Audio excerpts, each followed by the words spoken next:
Hey there everyone, welcome to Trizity Traveling. I'm your host John.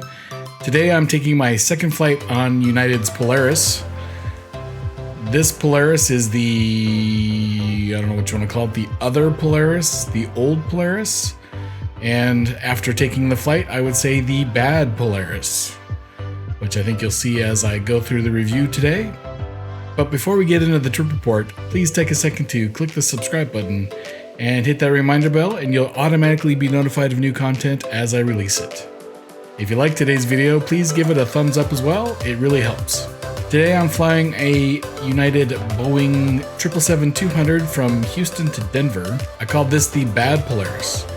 The lesson to be taken from today's flight is always check the seat map. Know what you're getting into, and I think I'm going to show you a pretty good example of why checking the seat map is such a good thing. There's one or two additional perks that come with the United Polaris business class ticket. Obviously, the business class cabin is the largest perk. In addition to that, you get priority access boarding, of course. And there is a special section in the airport for you to drop your luggage and get right into security. So we will start today with the bag drop and move on from there.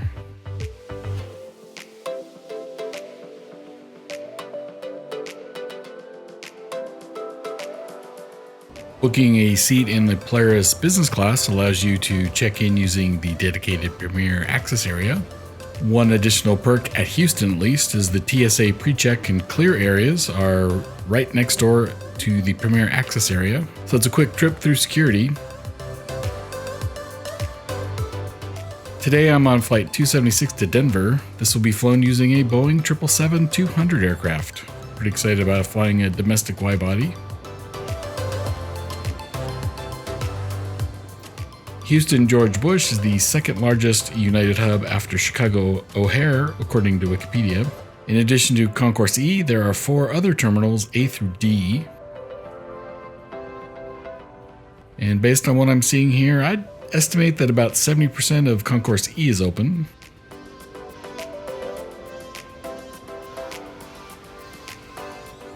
Brisket, anyone? The brisket, egg, and cheese sounded really yummy.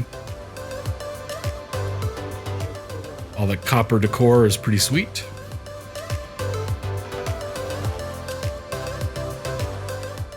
And if barbecue is not to your liking, you could always get some Tex-Mex.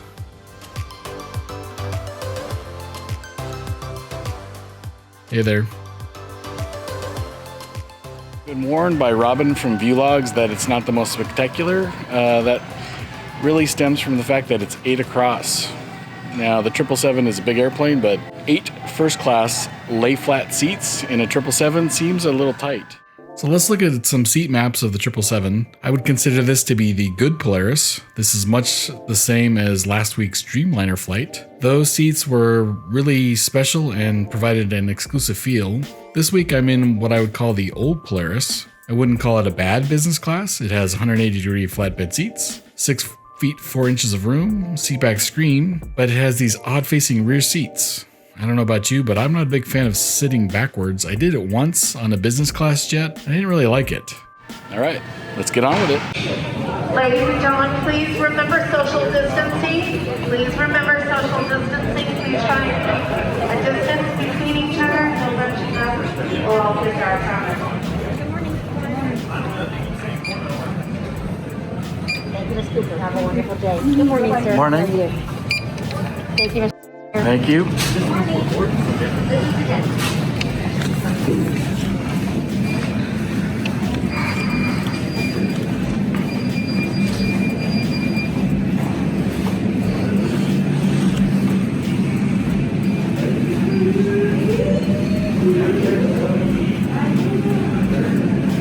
The boarding area didn't provide any real good looks at the 777. Here it is after we deplaned in Denver. And fun fact, this is my second flight on this particular 777. It last flew me from Denver to Chicago O'Hare in 2016.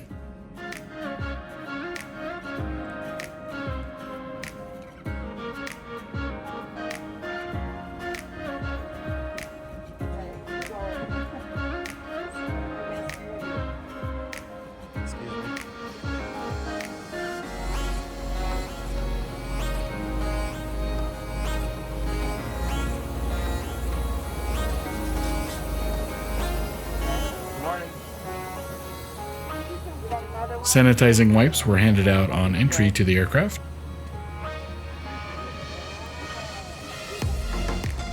And the rear-facing seats create a potentially awkward situation, at least for me, where you are looking at your single-serving friend across the aisle. Not something I'd want to do.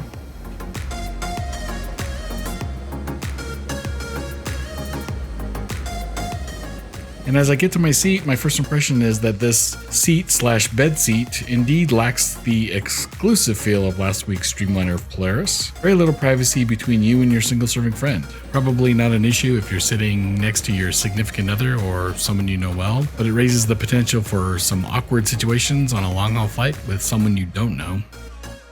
I think the seat controls are fairly obvious what they do. Single buttons for setting your seat for takeoff and landing, adjusting the back angle, adjusting the lumbar, adjusting the leg rest, a preset recline, and setting it for the bed.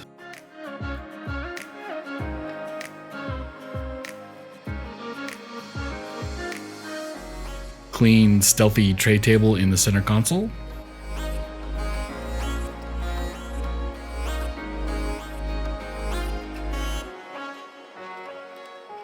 And a little separate table for your beverage.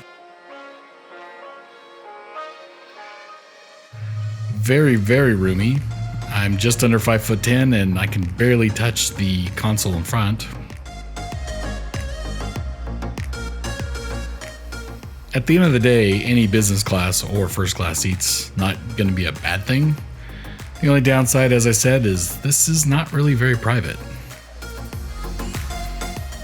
Because the seatback screen is so far away, the remote control is kind of a must to navigate the in-flight entertainment and map. And I never did reach out to see if that was a touchscreen monitor or not. Can't actually tell you.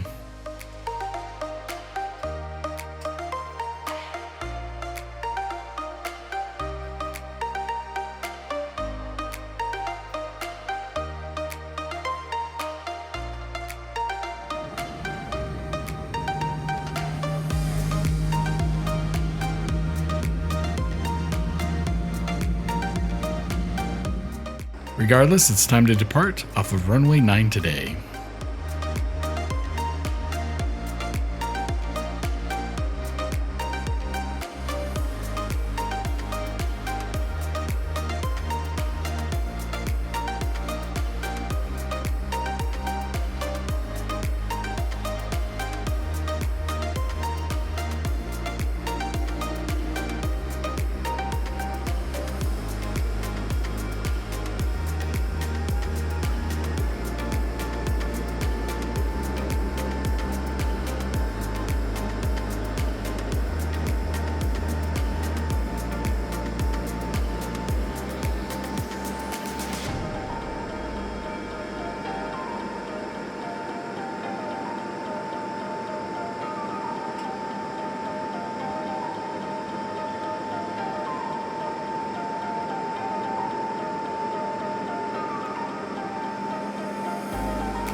As we reached cruise, I had to get my seat situated, put my feet up.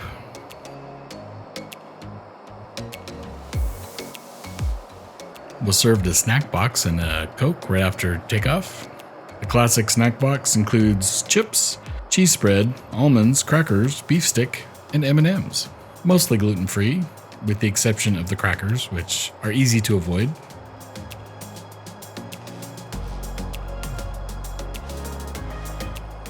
I found the moving map to be fairly basic. It's not a bad moving map, it's just fairly basic. And without much delay, we're descending into snowy Denver. Yes, I said snowy Denver on September 9th. When the seatbelt sign indicator initial descent into Denver, this does conclude our service portion of the flight. Please pass all service items to the aisle for collection. Early winter storm. I don't know if that's a precursor of the winter to come. I hope not.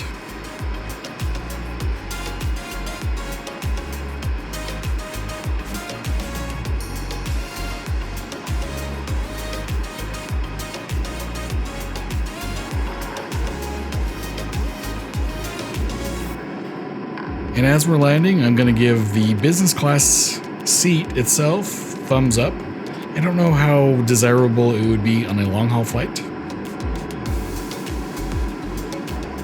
Which leads me to my thumbs down. Thumbs down is really for the awkward arrangement of this business class cabin. 8 across is pretty tight.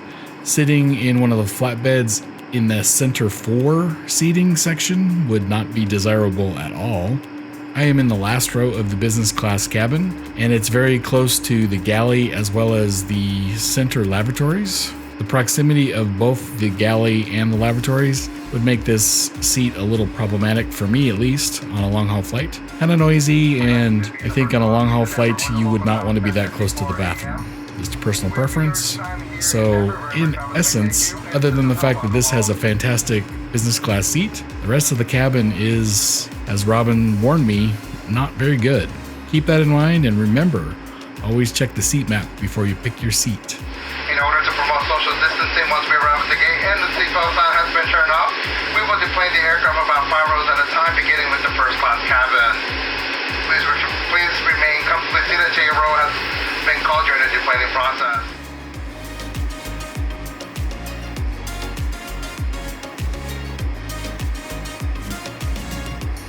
If you have any questions or comments about flying on either of my Polaris business class flights, please post them below. I'll be happy to respond to those. Questions about flying United or flying during the COVID era, please include them. I'm happy to respond, share my experiences with you.